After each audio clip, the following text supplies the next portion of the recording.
Assalamualaikum warahmatullahi wabarakatuh. Saya Tirta Aditya Nugraha dari kelas Ilmu Komunikasi B. Hari ini saya akan mewawancarai salah satu narasumber dan waktu kami untuk pada saat merekam ini yaitu 14.33 tempat di kediaman saya di Kabupaten Wajo. Ya, sebelumnya saya perkenalkan dulu narasumber kita. Mungkin bisalah Kakanda ini perkenalkan diri toh. Ya, perkenalkan, nama saya Muhammad Tasbih Syam, biasa dipanggil Tasbih, dari kampus Universitas Muhammadiyah Makassar, Fakultas Teknik, jurusan Teknik Sipil. Ya, Biasa itu saja. Oh iya. Nah, Bung Tasbih. Iya, kan ini kawan. Kan begini tuh, ada surat edaran dari pemerintah begitu tuh. Iya, terus Tentang proses tatap muka belajar mengajar itu dihentikan, dalam artian diganti menjadi online. Nah, di UIN sendiri itu sampai bulan 6. Bagaimana di kampus saudara sendiri? ya, berbicara tentang surat edaran pemerintah yang keluar dari pemerintah pusat, Ya. karena penyebaran virus corona, diantisipasi penyebaran virus corona. Iya, iya. Itu di kampus saya sendiri di Universitas Muhammadiyah Makassar itu mengikut di PJ Wali Kota Makassar. PJ Wali Kota Makassar. Ya, tentang surat edaran memberhentikan perkuliahan tatap muka digantikan dengan perkuliahan online. Nah, bagaimana kalau sistem perkuliahannya sendiri di jurusan saudara? Ya, berbicara tentang sistem perkuliahan di jurusan saya, itu tergantung sih dari dosen yang bersangkutan. Dosen yang bersangkutan. Karena ada dosen yang memang memakai sistem perkuliahan online yang tatap muka melalui aplikasi semacamnya toh. Tapi ada juga dosen yang hanya memberikan tugas. Oh, ada dosen yang hanya memberikan tugas. Iya, hanya memberikan tugas. Tapi kemarin kan ada saya baca surat edaran dari UNISMU. Bisa mungkin saudara jelaskan bagaimana isi surat edarannya? Tunggu dulu, Dik. Saya lihat ini juga di HP ku. Ya, siap. Pokoknya kita cuma punya waktu 5 menit. Nikmati saya proses. Surat edaran yang pertama. Oh iya, siap. Yang baru-baru ini? Yang baru-baru ini, Ah, yang keluar baru-baru ini. iya. Karena ada kemarin saya sempat baca cuma tidak saya paham, mungkin saudara bisa jelaskan sendiri. Iya. Yang surat edaran yang keluar dari kampus saya yang paling terbaru ini, Iya. kampus saya memberikan subsidi kuota paket senilai Rp250 per mahasiswa. Oh, itu poin pertama. Itu yang poin pertama. Poin kedua, Mungkin ini Ji, oh itu poin Ji. pentingnya. Poin pentingnya dia. Iya. Dengan caranya pengurangan pembayaran biaya semester ganjil. Pemotongan biaya semester ganjil. Iya. Kalau menurut saudara sendiri apa gitu layak? Kalau menurut saya Iya. itu tidak sangat efektif begitu. Tidak efektif Iya. Karena karena bayangkan saja, harusnya kampus memberikan kita kewajibannya sudah memberikan kita ilmu, cakupannya karena kita sudah membayar SPP semester, dan itu tidak diberikan, hanya memberikan uang ganti rugi sebanyak Rp250.000. Maksudnya tidak relevan sekali gitu. Oh, sama nih, bohong gitu dia. Iya. Kalau menurut saudara bagaimana seharusnya kampus tuh kalau memang tidak layak dianggap Rp250.000 itu tidak cukup atau sama bohong istilahnya tadi? Kalau menurut saya pribadi, baiknya uang yang sudah kita lakukan pembayaran semester ini itu dialokasikan ke semester selanjutnya. Maksudnya biaya semester selanjutnya itu yang dipakai di semester ini, karena kan semester ini sama Tony bohong, kita ndak dapat ilmu begitu ya, kurang sekali sih. Jadi maksudnya ini tidak efektif memang ini perkuliahan online itu bagaimana? Sungguh tidak efektif karena banyak kita dibatasi oleh banyak faktor toh.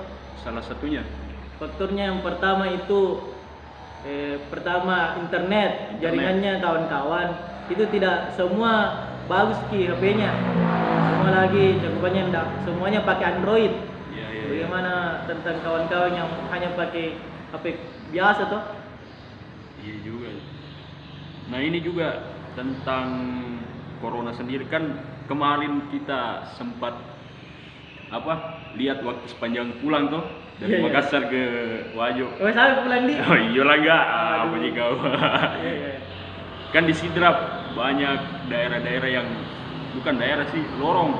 Iya, Banyak iya. lorong yang mengambil inisiatif untuk menutup akses ke tempatnya. Kalau tanggapan saudara sendiri bagaimana tentang hal inisiatif dari warga itu sendiri? Kalau tanggapan saya pribadi, Ya, masyarakat yang melakukan hal tersebut sungguh tidak efektif juga kalau cakupannya mau berbicara tentang antisipasi penyebaran COVID-19 itu sendiri toh, corona karena akses untuk masuk itu ditutup, tapi akses untuk yang keluarnya masyarakat itu sama ji, keluar masuk juga orang-orang di dalam toh.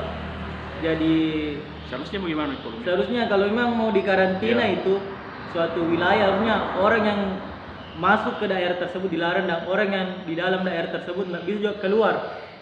jadi tetap di sama di bohong begitu. Sama ji bohong, karena jangan sampai orang yang keluar dari daerah tersebut itu yang bawa lagi masuk. Iya, iya. Nah, kan kemarin juga saya lihat ada organisasi mahasiswa toh di Iya, Makassar, saudara-saudara kita yang buat pergerakan berupa donasi dan juga mereka juga menyemprot berupa sanitasi tuh Iya. di beberapa daerah. Bagaimana menurut saudara itu? Apakah layak memang mahasiswa melakukan itu atau sudah mengambil tupoksi dari pemerintah? Kalau menurut pandangan saya sendiri, mungkin mahasiswa atau kawan-kawan kita yang melakukan inisiatif untuk melakukan pergerakan seperti itu sudah melihat kinerja dari pemerintah pada hari ini, memang kinerjanya kurang gercep begitu ya. Kurang gercep. Kurang gercep, Jadi betul. ini cetai pukulan untuk pemerintah begitu. Iya, begitu kayak tamparan juga. Tamparan. Karena melihatnya penyebarannya virus corona ini cepat sekali juga, dan pemerintah dalam cakupannya antisipasinya kurang gercep jadi mahasiswa yang lakukan hal-hal tersebut. Tapi baik juga iya. Baik. Iya. Karena secara tidak langsung memberikan juga edukasi kepada masyarakat tentang penyebaran corona ini. Iya. Nah, kan ini Bung Tasbi ini kan mahasiswa yang aktif di organisasi daerahnya tuh. Nah, bagaimana kalau kita sebagai pemuda daerah tuh dalam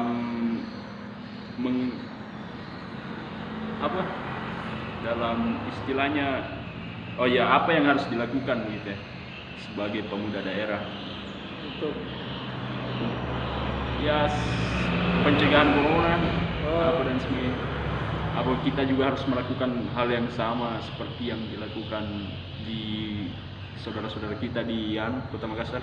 ya, kalau saya pribadi pertama yang saya lihat harusnya mahasiswa sudah melakukan edukasi kepada masyarakat dan memberikan jangan memberikan pemahaman kepada masyarakat bahwasanya penyebaran virus corona ini begini ki, terus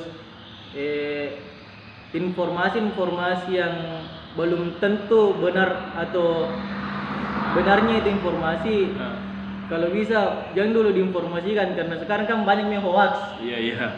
Banyak yang hoax. Jangan sampai moji ki ini kasih informasi kepada masyarakat dan informasinya itu informasi yang salah ki. Yang kayak kemarin telur. Iya, kemarin itu telur. Ya begitu, kita harusnya diedukasi, dikaji dulu apakah memang ini benar atau tidak, baru dilempar kepada masyarakat. Kemudian kalau pemerintah sendiri apakah saya lihat cara pemerintah juga terkhususnya di daerah ya. Maksudku, kan kita masih zona hijau gitu ya, belum ada. Tapi saya lihat sudah kayak bagaimana sekali gitu ya.